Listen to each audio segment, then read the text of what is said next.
जी प्रणाम प्रणाम।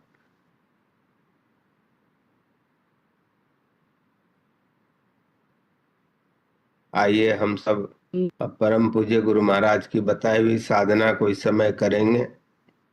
अगर कोई नए भाई बहन बैठे हों, नए साधक बैठे हों, तो उनके लिए क्रिया बतला दी जा रही। पर कभी आपने इस बात पर चिंतन किया कि जैसे देखें आजकल अगर कोई माइनर छोटा बच्चा अगर बैंक में अकाउंट उसका खुलता है तो एक गार्जियन रहते हैं और वह बच्चा पैसा तब तक नहीं निकाल सकता जब तक वह मेजर नहीं हो जाता है। वास्तव में संत मत में समर्थ गुरु यही तो करते हैं। हम जो साधनाएं करते हैं उससे हमें इतनी शक्ति प्राप्त होती है जिसका शब्दों में वर्णन किया नहीं जा सकता, पर हमें उसका पता नहीं रहता है। और वह पता तब तक नहीं रहता है क्योंकि संत मत में मेजर आप तभी होते हैं जब उन शक्तियों को अपने लिए संसार के लिए इस्तेमाल करने की इच्छा समाप्त हो जाती है। यहाँ पर मेजर इससे नहीं होता है कि आप कितने साल से साधना कर रहे हैं। और इसीलिए कहते हैं कि परमात्मा को जानना एक क्षण में भी संभव है और कभी कभी कई जन्म लग जाते हैं। सारे कारण उन विचार से है, उन इच्छाओं से है। जब तक हम उन इच्छाओं से ऊपर नहीं उठते तब तक हम संत मत की साधना में मेजर नहीं होते। और इसीलिए समर्थ गुरु वो सारी शक्तियां अपने पास में रखते हैं जब तक कि हम वास्तव में दृष्टा नहीं बन जाते, क्योंकि दृष्टा बनने के बाद ही वो सारी सांसारिक इच्छाएं हमारे अंदर से समाप्त हो जाती है। अपने पराये का भान चला जाता है, ना कोई अपना ना कोई पराया। जब हम इस विचार में अपने अंतर मन में हमारा जब ये विचार हो जाता है, यानी कि हमारे अंदर तीन तरह के मन होते हैं।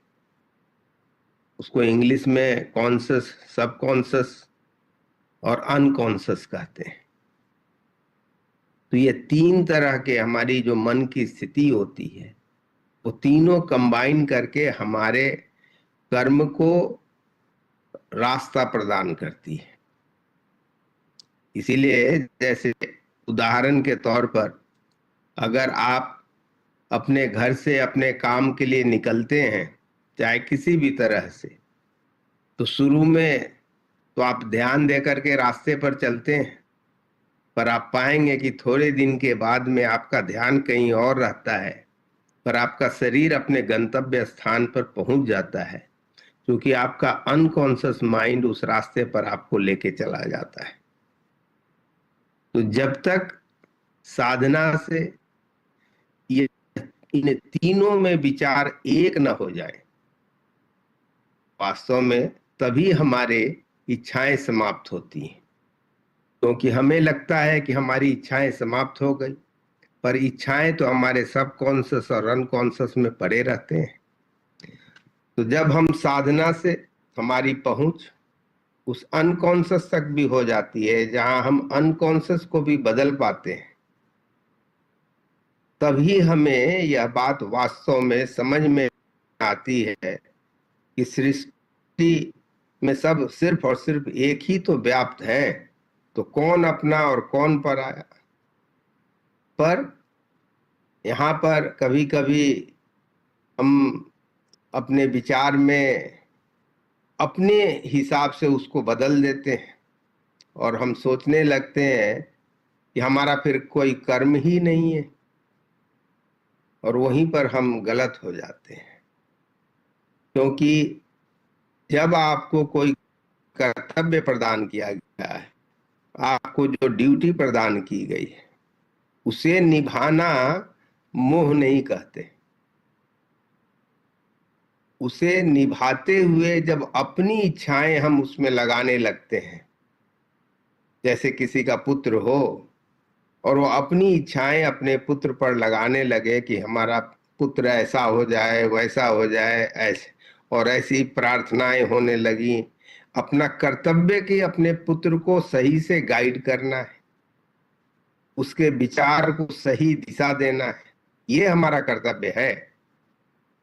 पर हमारा कर्तव्य यह नहीं है कि वो हमारे हाथ की कठपुतली बन जाए, हम जैसा चाहें वैसा ही वो करे, तब वहां मोह हो जाता है। पर जहां हम सिर्फ और सिर्फ ड्यूटी कर रहे होते हैं और फल की चिंता, इसीलिए उसको कहते हैं कर्म बिना फल की चिंता किए। फल क्या होगा उससे हम कोई लगाव नहीं रखते। जब साधक की ऐसी स्थिति हो जाती है जहां अपना कर्तव्य बोध तो पूर्ण रूप से रहता है, वह कर्तव्य अपना सही ढंग से निभाता है, और साथ ही किसी चीज से उसका मन मोहित नहीं होता, अटैच नहीं होता। यहाँ पर दो बातें निश्चित तौर पर जो लोग इस स्थिति से गुजरते हैं उन्हें समझ में आएगी कि इसमें बाहरी दिखावा नहीं है। संत मत में जो हम साधना करते हैं, हम इसलिए नहीं करते हैं कि हमारे लोग, हमें जानने वाले लोग समझे कि हम बहुत अच्छे साधक हैं। तब वहां पर वह मोह हो गया। जैसे कोई व्यक्ति अगर दान दे और वह इच्छा हो कि उसे हमारा नाम अखबार में आ जाए, तो उसकी वही कर्तव्य माने फल समाप्त हो गई। वास्तव में दान तो वह होता है जहां पर कोई जाने न जाने, किसी की इच्छा ना हो, आप अपना कर्तव्य समझ करके कर रहे हैं। तो इसीलिए संत मत में समर्थ गुरु उन सबों को अपने पास रख लेते हैं। और इसीलिए साधक का भी यह कर्तव्य है कि अगर उसे ऐसा कुछ लगे कि कुछ शक्तियां आ गई हैं, तो उन शक्तियों को अपने समर्थ गुरु को अर्पण कर दे। तब साधक की स्थिति ज्यादा जल्दी बदलती है, ज्यादा जल्दी आगे मंजिल की ओर बढ़ती है। उन्हीं परम पूज्य गुरु महाराज की बताई हुई साधना को इस समय हम सब करने के लिए बैठे हैं। और इसके लिए हम सबको एक ऐसे आसन में बैठा है जिसमें जहां तक हो सके बगैर हिले डुले करीब 35 मिनट तक बैठे रह सकें।